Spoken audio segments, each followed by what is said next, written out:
Hello friends, CKD stock market news channel में आप सभी का स्वागत करता हूं। आज मैं आपके सामने एक लार्ज कैप कैटेगरी से रिलेटेड म्यूचुअल फंड की बात करूंगा।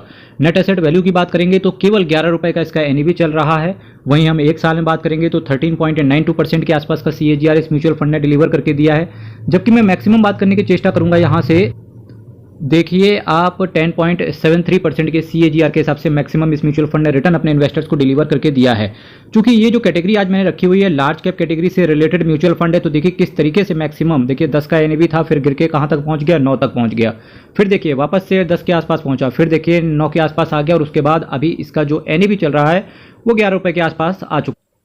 तो देख रहे हो, चाहे शेयर मार्केट हो चाहे म्यूचुअल फंड हो, आपका जो रिटर्न है उसमें फ्लक्चुएशन देखने को मिलेगी। स्टॉक मार्केट गिरेगा तो डेफिनेटली आपका म्यूचुअल फंड भी नीचे गिरेगा, डिपेंडिंग अपॉन द सिचुएशन कि आपके पास कौन सी कैटेगरी रखी हुई है।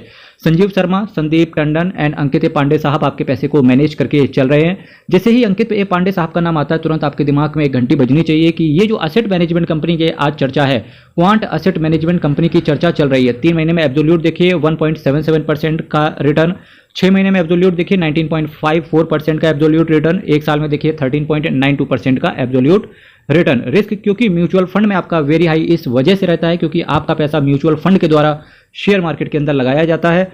देखिए जिस म्यूचुअल फंड की बात कर रहा था, quant large cap fund direct plan growth की मैं बात करके चल रहा हूं।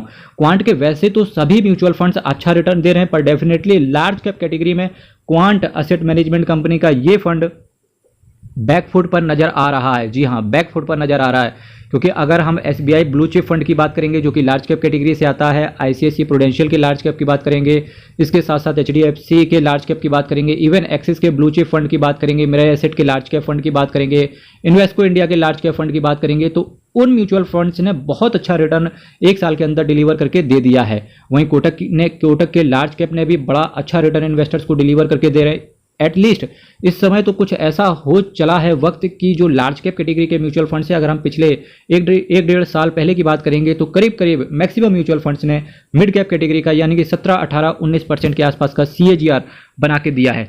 यही जबकि मैं बात कर रहा हूं किस म्यूचुअल फंड की, क्वांट लार्ज कैप की, तो ये बैकफुट पर नजर आ रहा है। तो इस वजह से जिन लोगों का ये 322 करोड़ रुपए पड़ा हुआ है तो एटलीस्ट आप थोड़ा सा संभल के रहना।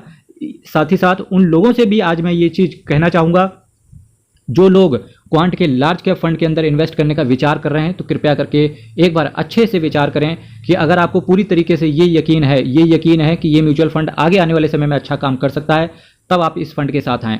इसके साथ साथ अभी हम भी कुछ रिव्यू देने की चेष्टा करेंगे। 0.77% का ये आपसे एक्सपेंस रेशियो चार्ज कर रहे हैं। डेफिनेटली लार्ज कैप कैटेगरी में 0.77% का एक्सपेंस रेशियो बहुत ज़्यादा है। इन्हें एटलीस्ट एक्सपेंस रेशियो को कम करना चाहिए। सबसे पहले तो असेट मैनेजमेंट कंपनी को इसी चीज़ पर ध्यान देना चाहिए। 14.76% का ये कैश होल्ड करके चल रहे हैं। इसके साथ देखिए निफ्टी 100 टोटल रिटर्न इंडेक्स को इन्होंने बेंचमार्क के तौर पर ले रखा है। 15 दिन के अंदर निकलने की चेष्टा करोगे तो 1% का आपसे एग्जिट लोड पड़ जाएगा। बात करेंगे किन किन सेक्टर्स के अंदर आपका पैसा पड़ा हुआ है, तो देखिए सबसे ज़्यादा जो इन्होंने टारगेट दिया है और वेटेज दिया है वो दिया है मटेरियल को, जहां पर आपका स्टेक है 20.33% का स्टेक केवल इन्होंने मटेरियल के अंदर लिया है। इसके बाद इन्होंने एनर्जी के अंदर बहुत ज़्यादा स्टेक ले लिया है। इसके बाद कैश भी बहुत ज़्यादा होल्ड करके चल रहे हैं। Health care, financial, automobile, metals and mining services और कंस्ट्रक्शन जैसे कुछ दिग्गज सेक्टर्स के अंदर आपका पैसा पड़ा रहेगा। बात करेंगे किन किन शेयर्स के अंदर आपका पैसा है, तो देखिए Jio financial services limited, Reliance Industries से जियो का डीमर्ज हुआ। जैसे ही जियो फाइनेंशियल सर्विसेज का डीमर्ज हुआ, कई सारे इन्वेस्टर्स की ये तमन्ना है और कई सारे इन्वेस्टर्स को ये लगता भी है कि इसका फ्यूचर बहुत ज़्यादा ब्राइट है।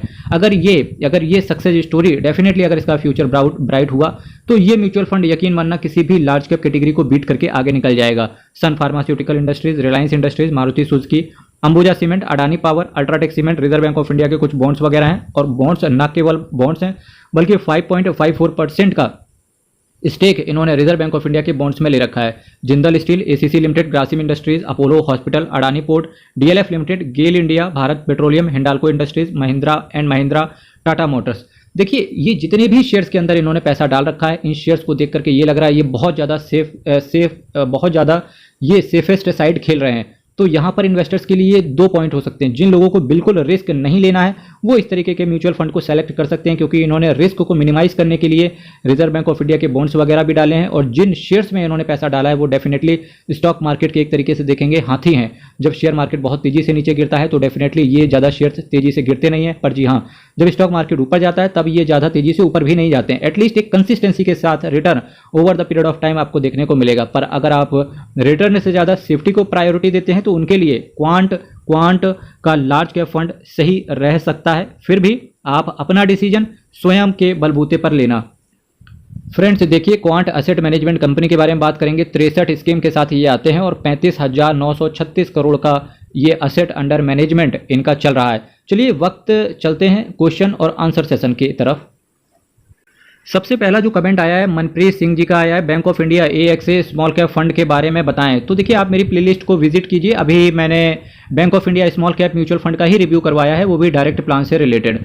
ठीक है, तो मैंने आपको कमेंट भी कर दिया है, तो इस चीज़ को आप चेक कर लें। सैयद जी का मैसेज आया है कि सर क्या हम एक मोबाइल में 2 म्यूचुअल फंड ऐप से इन्वेस्ट कर सकते हैं? आप एक मोबाइल के अंदर 10 म्यूचुअल फंड ऐप रख लो, ग्रो रख लो, ET मनी रख लो, कुछ भी रख लो, आप स्टॉक्स रख लो, पेटीएम मनी रख लो, एंजल वन रख लो, कुछ भी रख लो।